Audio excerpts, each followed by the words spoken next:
একবার রাত্রিবেলা সাহাবাদেরকে বললেন, তোমাদের মধ্যে কে নবী? একবার রাত্রিবেলা বিশ্বনবী একবার রাত্রিবেলা সাহাবাদেরকে বললেন, তোমাদের মধ্যে কে আছো রাতের বেলা 1000 কোরআনের আয়াত করে বিছানায় ঘুমোতে যাবা? হাত তোলো। কেউ হাত তোলে না। অমি 1000 আয়াত কি বাড়ির কাছের কথা? কথা বলেন। বিশ্বনবী বললেন, কে আছো তোমাদের মধ্যে রাত্রিবেলায় বিছানায় ঘুমোতে যাওয়ার আগে 1000 কোরআন কারীমের আয়াত তেলাওয়াত করে ঘুমাতে যাবা? দাঁড়াও। কোন সাহাবী দাঁড়ায় না।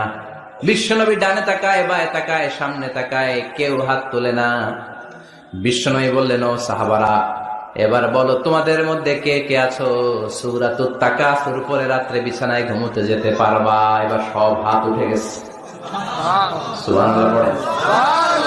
বিশ্বনবী বললেন, তোমাদের মধ্যে যদি কেউ রাত্রিবেলা একবার সূরাতুত তাকাসুর তেলাওয়াত করে বিছানায় ঘুমোতে যাও, আমল নামায় 1000 আয়াত তেলাওয়াতের সওয়াব দিয়ে দিবে কে?